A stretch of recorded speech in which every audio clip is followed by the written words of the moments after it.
The rock wasn't supposed to look alive. That's the problem. Because by every rule we've built over the last 100 years, chemistry, biology, even the edge cases like extremophiles, this kind of structure doesn't happen unless something is organizing it.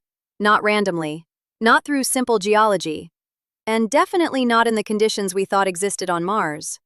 But there it was, sitting inside a sample drilled by NASA's Perseverance rover in 2024, cataloged, scanned, and then quietly passed through layers of analysis that didn't agree with each other. And that disagreement matters more than the rock itself.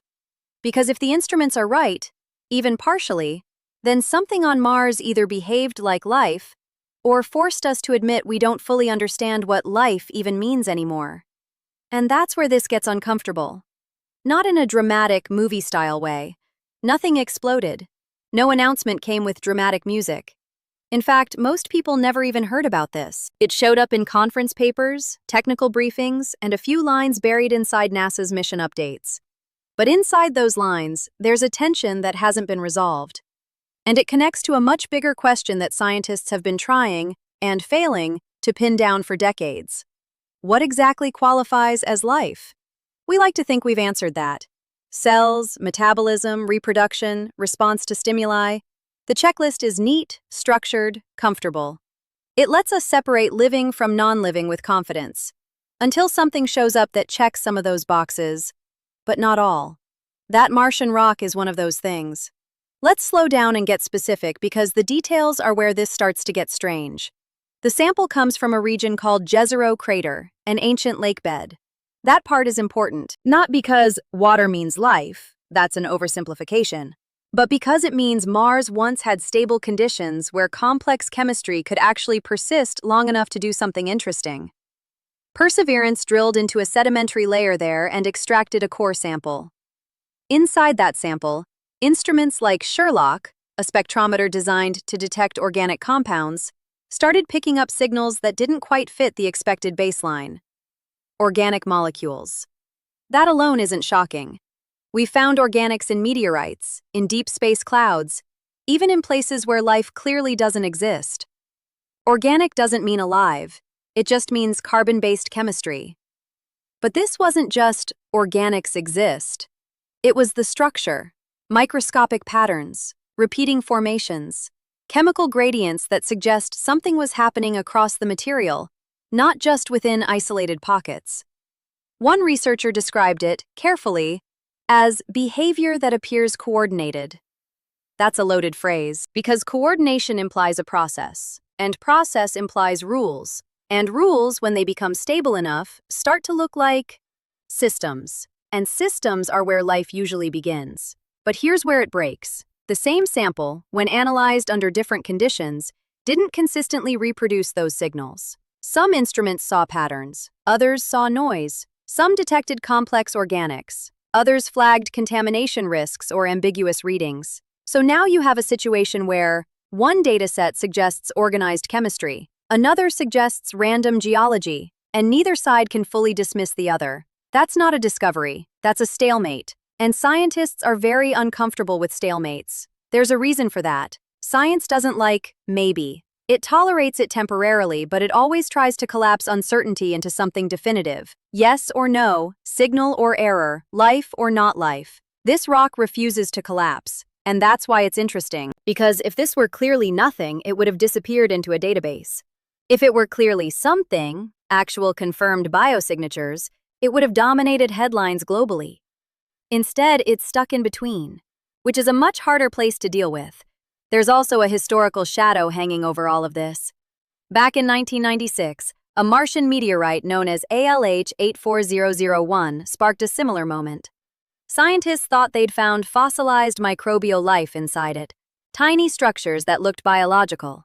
The announcement was massive. It even reached the White House. And then, it unraveled. Further analysis showed those structures could be explained through non-biological processes. Not definitively proven, but enough to pull back the claim. What looked like life turned out to be something geology could imitate under the right conditions. That memory still sits in the background of every Mars-related discovery. No one wants to be wrong like that again. So what you're seeing now isn't hesitation for no reason. It's caution built from experience. But caution has a side effect.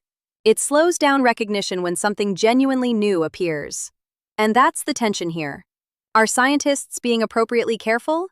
Or are they looking at something unfamiliar and forcing it into old categories that don't quite fit?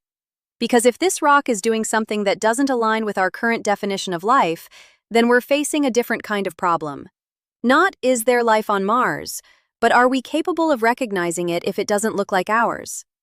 That sounds abstract, but it has very real consequences. Every mission we design, every instrument, every detection method, is built around assumptions. We search for what we expect to find: carbon chains, amino acids, cellular structures. But what if life, or something close to it, doesn't follow those rules exactly?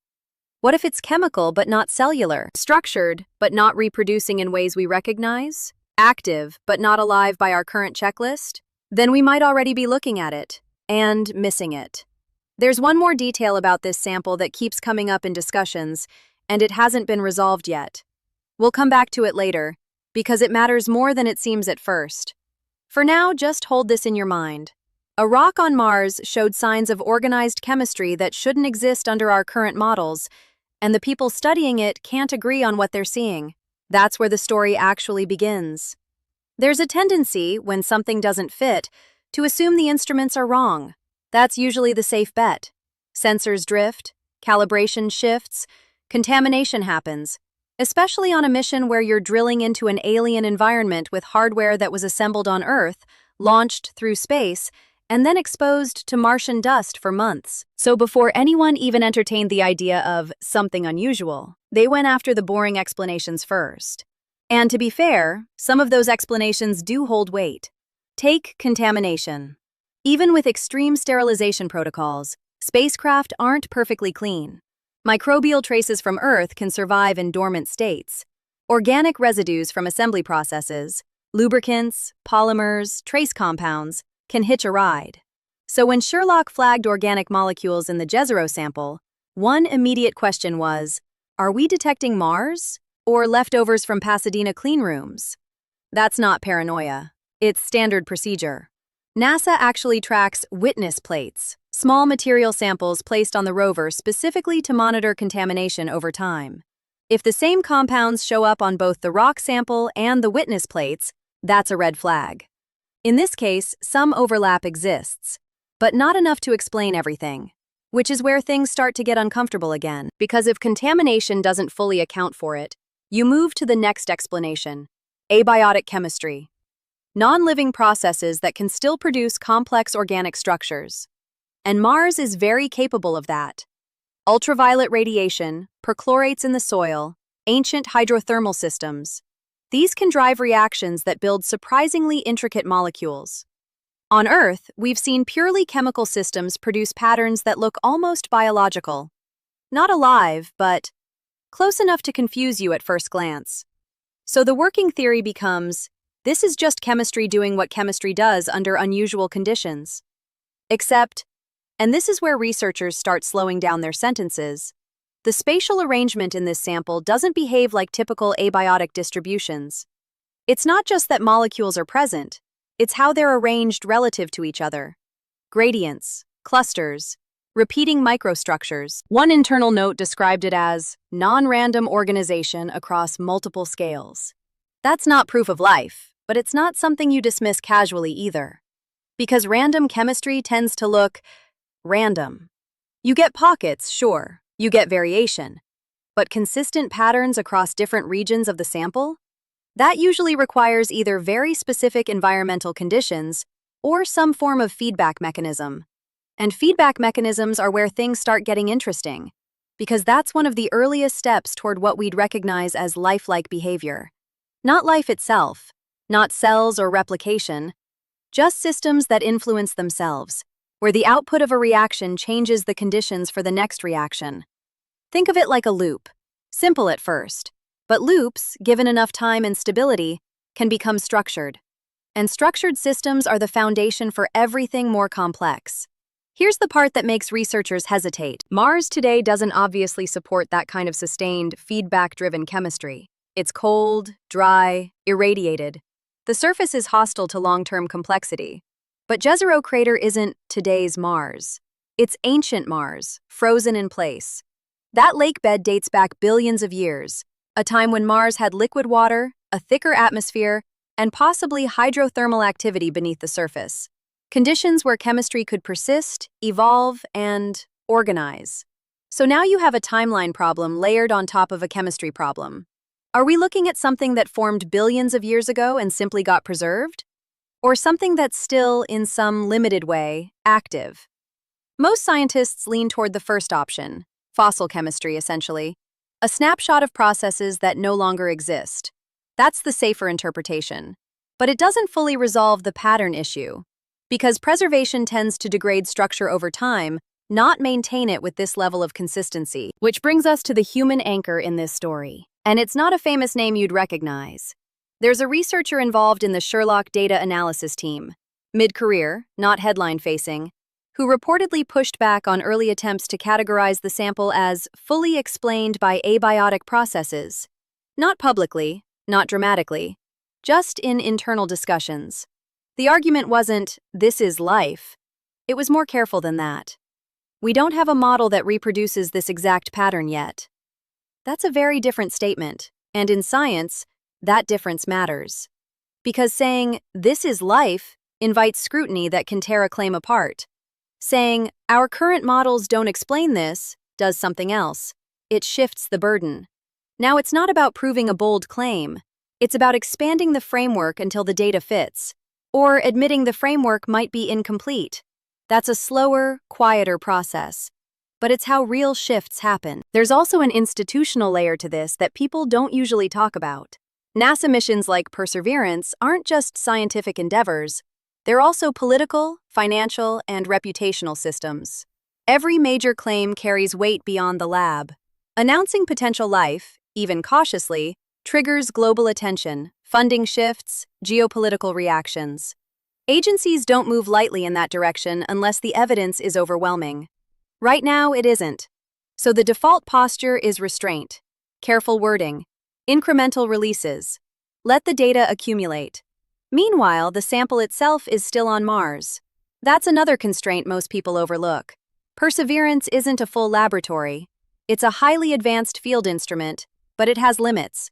The most precise analyses, isotope ratios, nanoscale imaging, definitive biosignature tests, require equipment that only exists on Earth.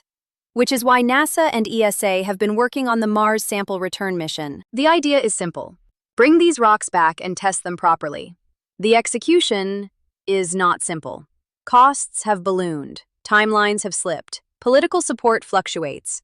At one point, the program was projected to exceed $11 billion. That tends to attract attention in budget hearings. So here's the situation we're actually in.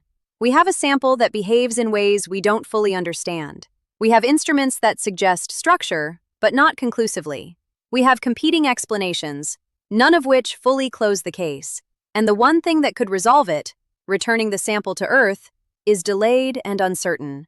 There's a dry way to describe that. Or you could say, we might be sitting on one of the most important scientific questions of the century, and the rock-holding part of the answer is currently parked on another planet, waiting for a funding decision. That's where things stand. But this is where the story shifts, because up to this point, the assumption has been that we're trying to classify the rock correctly. What if the classification system itself is the problem?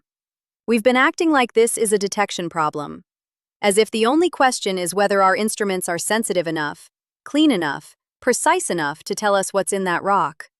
That's not the hard part anymore. The harder question is whether we've defined the target correctly. Because every life detection experiment we've ever built, from the Viking landers in the 1970s to Perseverance today, is based on a very specific assumption. Life behaves like Earth life. Not identical, obviously, but close enough that it leaves familiar fingerprints. Carbon-based molecules arranged in certain ways, energy usage that follows recognizable pathways, structures that resemble cells, or at least something cell-adjacent. Even when we talk about weird life, we usually mean variations on the same theme. Extremophiles that survive heat, pressure, radiation, but still use the same basic biochemical toolkit. That assumption has been useful. it's also a constraint. Because if something exists outside that framework, not radically different in chemistry but different enough in organization, we might not recognize it as anything meaningful. It would just register as noise or, at best, unusual chemistry, which is exactly where this Martian sample is sitting. Unusual, not definitive. Now here's where the reversal starts to take shape. On Earth, we've already seen systems that blur this boundary. Viruses, for example. They don't metabolize on their own. They don't reproduce independently. By many definitions, they aren't alive. And yet they evolve, adapt, carry genetic information, and reshape entire ecosystems. So are they alive? The answer depends on which definition you're using. Then there are prions, misfolded proteins that propagate by inducing other proteins to misfold. No DNA, no cells, just structure influencing structure in a self-perpetuating way. They spread. They persist. They change systems around them. But we don't call them life either. Even more interesting are laboratory-created chemical systems, autocatalytic networks, where molecules facilitate reactions that produce more of themselves. Not consciously, not intentionally, but systematically. Given the right conditions, these networks can stabilize, expand, and even compete for resources. That starts to sound familiar. Not alive, but not inert either. So the line we've drawn between living and non-living isn't as clean as we pretend. It's more like a gradient, a spectrum of increasing organization and self-direction. Now bring that idea back to Mars. If the Jezero sample is showing signs of coordinated chemical behavior, not full biology but something beyond random reactions, then maybe the question isn't, is this life? Maybe it's, where on that spectrum does this belong? And that's a much harder question to answer. Because our instruments aren't designed to measure degrees of aliveness. They're designed to confirm presence or absence, biosignature or no biosignature, yes or no. This sample keeps answering with something closer to, not exactly. There's another layer to this that complicates things further. Time. We keep talking about Mars as if it's a snapshot. But what we're actually looking at is a deep time record, billions of years compressed into rock. On Earth, early life didn't appear fully formed. It emerged through stages, messy, unstable, transitional stages where chemistry slowly crossed into biology. We don't have direct records of most of that process. It's been overwritten by evolution, tectonics, erosion. Mars didn't have that luxury. Its geological activity slowed early. Its atmosphere thinned. Its surface conditions froze in a kind of suspended state, which means if something like prebiotic chemistry, or proto-life, started there, parts of it might still be preserved. Not alive today, but not entirely dead in the way we define dead matter either. A kind of chemical fossil that still carries the imprint of processes that were heading somewhere, but never completed the journey. That would explain the patterns. It would explain the partial organization. It would also explain why different instruments disagree, because they're each sensitive to different aspects of the system, and none of them are designed to interpret something that sits between categories. Here's the uncomfortable implication. If that interpretation is even partially correct, then Mars didn't fail to produce life. It may have started and then stalled. And we're looking at the residue of that stalled process. That's not a headline most people are ready for. It's cleaner to say, we found life, or we didn't. Something in between doesn't fit into press releases. But scientifically, it might be the more honest answer. There's also a strategic layer here that's easy to miss. The United States, through NASA, isn't the only player in Mars exploration anymore. China's Tianwen-1 mission, including the Zhurong Rover, has already demonstrated independent capability. Future missions, including potential sample return efforts, are being discussed. If there is something ambiguous but potentially foundational in these Martian samples, it's not just a scientific question. It becomes a question of who gets to define the discovery, who sets the terminology, who writes the first widely accepted interpretation. That matters more than it sounds, because the first framework that gains traction tends to shape decades of research that follow. Right now, NASA's posture is cautious, deliberate, methodical. You could argue that's responsible. You could also argue it creates space for others to move faster, not necessarily more accurately, but more decisively. I'm not entirely sure which side of that trade-off is better. There's one detail from part 1 we need to come back to. The coordination signal, the idea that certain chemical patterns appear to influence nearby regions within the sample. If that holds up under more detailed analysis, especially once samples are returned to Earth, it becomes the pivot point. Because coordination implies interaction. And interaction, sustained over time, is how complexity builds. That's the edge we're standing on. Not a discovery, not a dismissal, a boundary. And boundaries are where definitions start to break. So the real question isn't whether this rock proves life exists on Mars. It's whether it's forcing us to redraw the line we've been using all along. And if that line moves, a lot of our past conclusions might need a second look. If you strip away the headlines, the instrumentation debates, even the Mars versus Earth framing, what's left is something quieter. We found a system we don't fully understand. And instead of expanding our definition to meet it, our first instinct has been to compress it back into categories we're comfortable with. That's not a criticism. It's how science protects itself from jumping too fast. But it also means we're very good at explaining away things that don't fit, sometimes correctly, sometimes prematurely. Because if you look at the trajectory of this specific case, Jezero Crater, the Perseverance cores, the Sherlock readings, the conflicting interpretations, there's a pattern. Every time the data leans toward, this might be something more, the response isn't rejection, it's narrowing. More controls, tighter definitions, stricter thresholds. And again, that's rational, but it also creates a subtle bias. Anything that doesn't fully meet the definition of life gets pushed back into non-life, even if it's sitting right on the edge. Which brings us back to the idea that's been quietly building underneath this entire story. Maybe the edge is the point. Maybe what we're looking at isn't a failed attempt at life. Maybe it's a stage of organization that exists on its own. Not incomplete, not broken, just different. That would mean life isn't a binary state. It's a spectrum. And Mars, instead of being dead or alive, might occupy a region of that spectrum we haven't properly named yet. I'm not completely certain about that. The data doesn't let you be certain. But it leans in that direction more than most public discussions admit. There's also a practical consequence to this shift that goes beyond philosophy. If we redefine life, even slightly, it changes how we search for it everywhere else. Europa, Enceladus, Titan, places where conditions are wildly different from Earth, but chemically active in ways we're only beginning to understand. Right now, our detection strategies are built like filters. They're designed to catch signals that look familiar and discard what doesn't. But if Mars is showing us that unfamiliar doesn't mean irrelevant, then those filters might be throwing away the most interesting data we have, and we wouldn't even know it. There's a moment in this story that doesn't get much attention, but I think it matters. When the Perseverance team selected Jezero Crater as a landing site, it wasn't because they expected to find clear, undeniable life.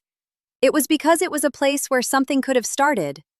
An environment where water, minerals, and energy intersected long enough to allow complexity to emerge. In other words, they weren't just looking for life. They were looking for the conditions that precede it. And now, years later, we might be staring at exactly that. Not the end point, but the process.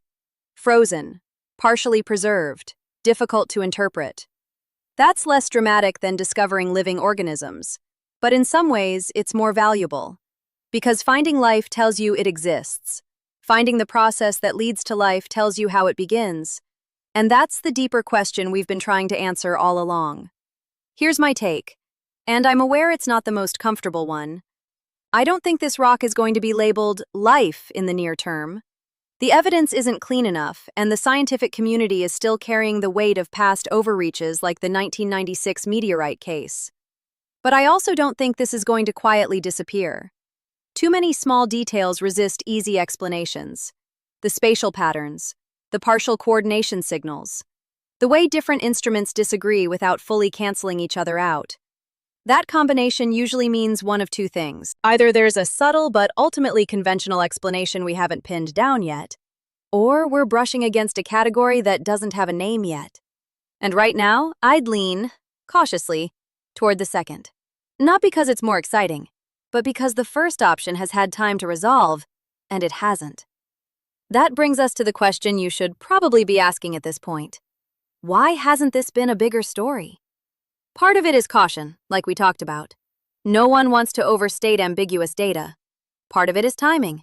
Without the Mars sample return mission delivering physical samples to Earth labs, there's a ceiling on how far this analysis can go. But there's another reason. Ambiguity doesn't travel well. Clear claims spread. Clean narratives get picked up. We might be looking at something between chemistry and life that challenges our definitions, is accurate, and hard to package. So it stays where it is right now, in papers, in internal debates, in slow-moving discussions that don't map neatly onto headlines. That won't last forever. At some point, one of two things happens. Either future analysis, maybe from returned samples, collapses this into a conventional explanation, or the evidence accumulates in a way that forces a shift in how we define life itself. Here's the prediction I'm willing to put my name on. Within the next 10 to 15 years, we're going to stop asking, is there life beyond Earth, as a yes or no question. We'll start asking, how many forms of organized, lifelike systems exist, and where do they sit on the spectrum? Mars will be part of that shift, not as the place where we found aliens, but as the place that made our definition feel incomplete. And once that definition moves, even slightly, a lot of other data, from past missions, from meteorites, from deep space observations, is going to be re-examined under a different lens. Some of it might look very different the second time around. There's still that rock, still sitting on Mars, still holding answers we can't fully extract yet. And that might be the most honest place to end this. Not with certainty, not with a conclusion wrapped cleanly, but with a question that's harder than the one we started with. If something behaves like life, organizes like life, and evolves like life, but doesn't meet our definition, is the problem with the sample? Or with the definition we're using to judge it? If you want to keep following stories like this, the ones that don't resolve neatly but actually move the conversation forward, you know where to find me.